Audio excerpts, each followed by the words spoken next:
जय झूलेलाल। अॼु मां तव्हांखे ॿुधाईंदसि मांघ महीने जी कथा जो अध्याय 23। हिन अध्याय खां पहले मां 22 अध्याय अपलोड करे चुकी आहियां। तव्हां हिन अध्याय खे ॿुधण खां पहले उहे 22 अध्याय बि ज़रूरु ॿुधजो। अचो त ॿुधूं अध्याय 23। त तव्हां सभई प्रेम सां चओ, श्री लक्ष्मी नारायण भगवान जी जय, श्री कृष्ण भगवान जी जय। हिक तोते ऐं बांदर जी कथा। मुसाफ़िर हुन पिशाच खे चवण लॻो त हे प्रेत, ॿुधाए त उहो तोतो केरु हो ऐं मुख मां कहिड़ा वचन ॿोलियाई जंहिं करे तोखे शांती आई।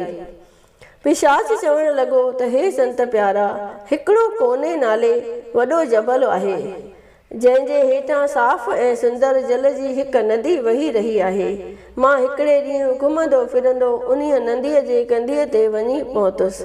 उते घणेई पखी नदीअ जो निर्मल जल पी टपी कूदी रहिया हुआ। मां बि पाणी पी घणो प्रसन्न थियुसि। उन्हनि पखियुनि में तोतो ऐं तोती हिकिड़ा 2 नर मादी पखी हुआ। उहे रांदियूं करे आख़िर सुम्ही पिया। तोते जो कंध तोतीअ जे कंध ते रखियल हो ऐं ॿिन्ही खे जल्द निंड अची वई। हिकिड़े बांदर जी नज़र निंद्रा खिड़े तोते ऐं तोतीअ ते पई, सो वण तां हेठि लही अची तोते जे गिचीअ में चक विधाई। तोते खे बांदर जे वात में पकड़ियल ॾिसी जेके बि पखी उन नदीअ जे कंठे ते वेठा हुआ से सभु भॼी विया ऐं तोते जी स्त्री तोती बि पखीअ खे पकड़ियल ॾिसी वण ते वञी वेठी।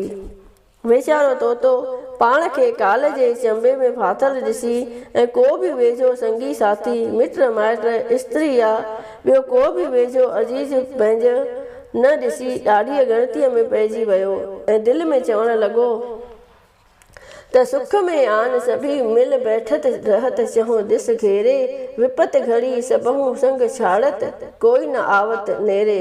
तोतो उन बांदर ॾे निमाणा नेण खणी निवड़त खां निहारे चवण लॻो त अदा वंदर, मां निर्दोष खे तो अजायो छो खणी फसायो आहे। मां हमेशह हिन वन में गुज़ारींदड़ फल आहारी पखी आहियां। तव्हां वॾनि खे मां जहिड़ो जीता मिणे ते हमेशह दया दृष्टि रखणु घुरिजे। तंहिंखां सवाइ हे भाऊ तूं शायदि मूंखे नथो सुञाणे। मूंखे तुंहिंजे अॻिले जन्म जी सारी ख़बर आहे त तूं कहिड़े सबबु करे बांदर जे जूण में आयो आहीं। तंहिं करे मूं ते दया आणे मूंखे छॾे ॾे त मां पंहिंजनि विछड़ियल माइटनि सां वञी मिलां। प्रेत चवण लॻो त हे मुसाफ़िर, तोते जा निमाणा ॿोल ॿुधी बांदर खे उनजे हाल ते दया आई ऐं उनखे वात मां छॾे ॾिनई। तंहिंखां पोइ तोते खे चवण लॻो त हे तोता, हाणे ॿुधाए त तोखे मुंहिंजे अॻिले जन्म जी कहिड़ी ख़बर आहे ऐं तूं मूंखे कीअं थो सुञाणी। इहो सारो हाल ॿुधाए त दिलि जाइ थिए।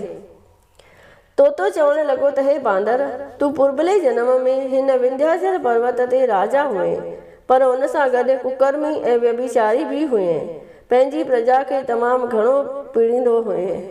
नेठि मरण खां पोइ पाप कर्मनि जे करण करे तूं नरकनि में वञी पए, उते बेशुमार कष्ट भोगे नेठि हिकिड़े ब्राह्मण जे घर में वञी जाए। उते जॾहिं वॾो थिए तॾहिं हिकिड़े ॾींहुं हिकिड़े बाग़ मां चोरीअ जो फल छिनी खाधा। तंहिं करे तोखे हीअ बांदर जी जूण मिली आहे।